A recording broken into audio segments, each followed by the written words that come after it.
In this week's class, we talked about socialization in organization. And what we said and talked about the subject is of interest to us because we're interested in how it is that people who are in a social setting come to have a set of shared beliefs and values. And this is the underpinning of what we call organizational culture. It's the understandings that people have about how things are done in the organization, about productivity expectations, customer service expectation. To the degree to which these are shared by everyone in the organization, we would say we had a strong corporate culture. Um, we related this to the social information processing model and said that from a social information processing model, there are two things going on with socialization. We have simultaneously the very strong impact of social information and the homogeneity of social information where people are getting the same message from management, from their coworkers.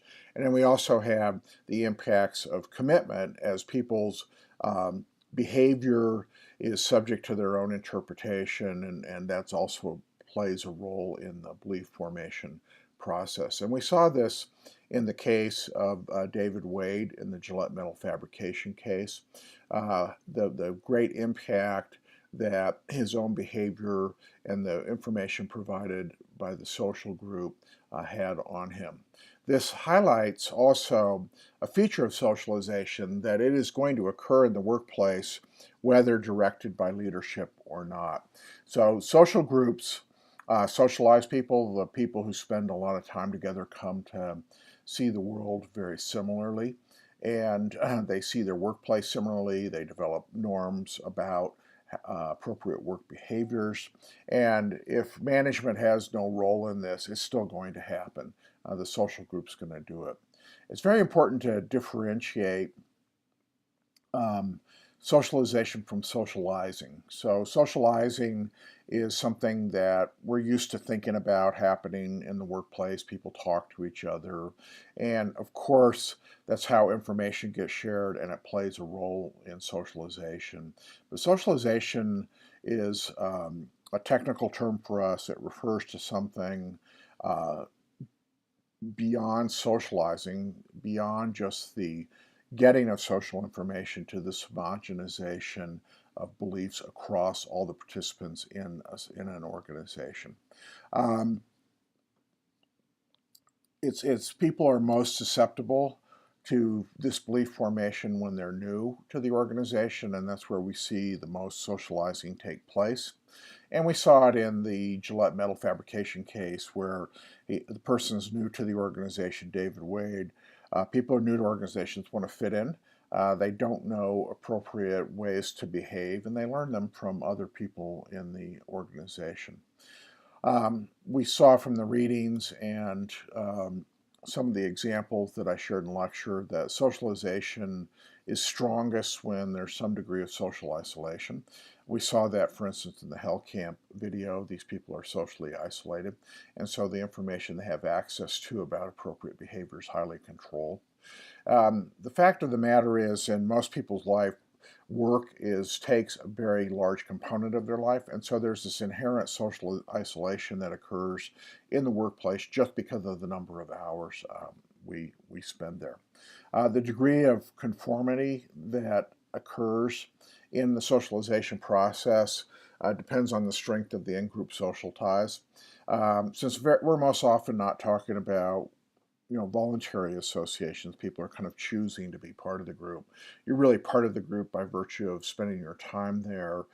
We don't see quite as much elective, although certainly there's this case where people who really closely identify with the company go all in, and some people are hold a social distance from the company. They maybe have other factors that are influencing their values more strongly than the socialization that's occurring in the workplace, and those people can stand back a little bit from the socialization effects. One of the things that we've seen historically is that high socialization organizations tend to have a lot of pressure to conform on non-aspects of people's lives. And so one aspect of that conformity is just excessive hours that might be worked. These high socialization organizations also historically have not done super well in terms of inclusion of sexual, ethnic, and racial minorities. Um, Not probably as prevalent as it once was, but to this day, still these high socialization organizations in Silicon Valley, for instance, organizations like Google, Facebook, very high socialization organizations have had issues with gender issues. Um, they also are organizations that have very hard times drawing boundaries between work and non-work identity. And as we talked about in class, this is often expressed in the inability to achieve any kind of work-life balance. The work life just intrudes totally into the private life, and it can create real problems for families that in turn create problems for the organization. One of the things about socialization is it's really up to leadership to be the value setters in the organization. And as the value setters, it's also up to leadership to be boundary setters as well.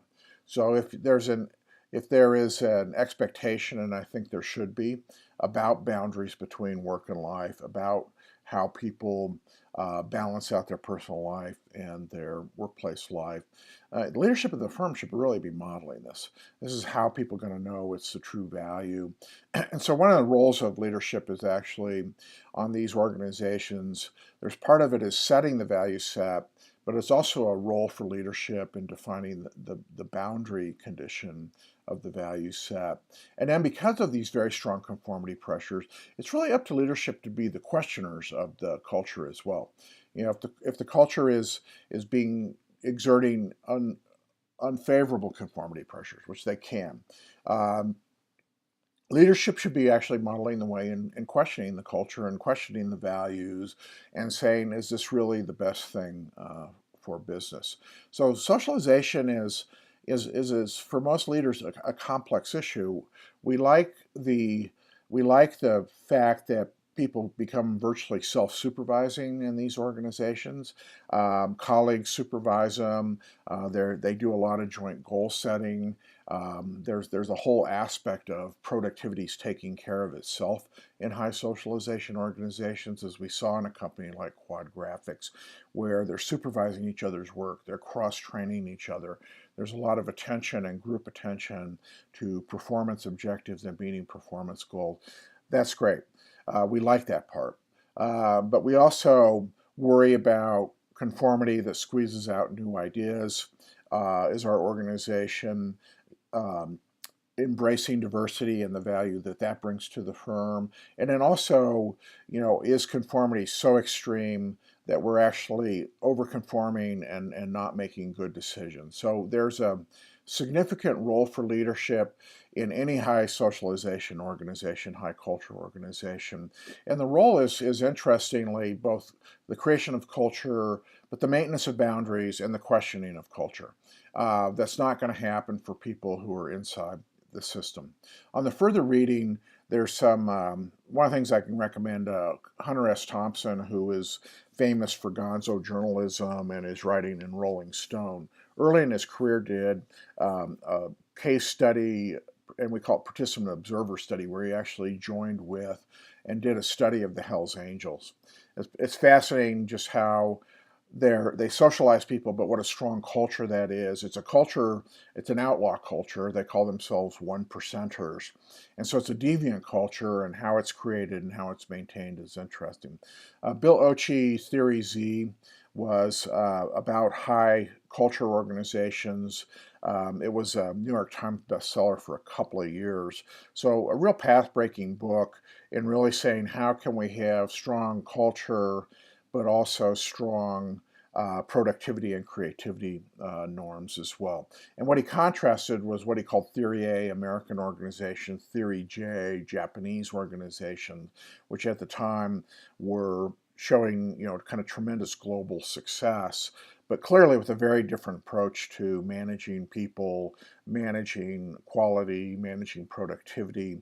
And Theory Z is an integrative model of kind of not Japanese, not traditional American, but an approach that is a high culture approach that really values innovation, encourages innovation. And what you saw in Quad Graphics was what Ochi would call a Theory Z organization, where the cultural values are about innovation, and but it's still highly socialized, um, and with a lot of benefits. And as we talked about in class, that people had some reservations about whether they would want to work there or not. Michael Anteby's book is on the Harvard Business School and how it socializes people into a set of business values. And he has some very interesting observations about the importance of what's not said.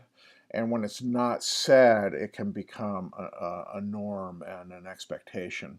And so when we have these high socialization organizations where nobody's questioning boundary issues, right? When the questions are not asked, what's not said has a significant impact on people. They draw inferences from what's not said. And that's why I emphasize, and I think it's so important, that in a leadership role, we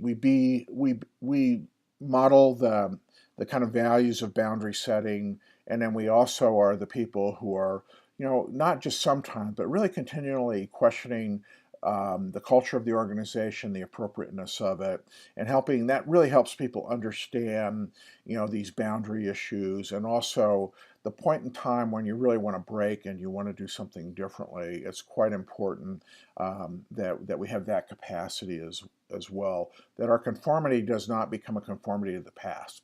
And that's really the big concern on conformity, is that we so conform that we can never break away from our past. We can't be innovative. We can't see new opportunities. We can't act on new opportunities.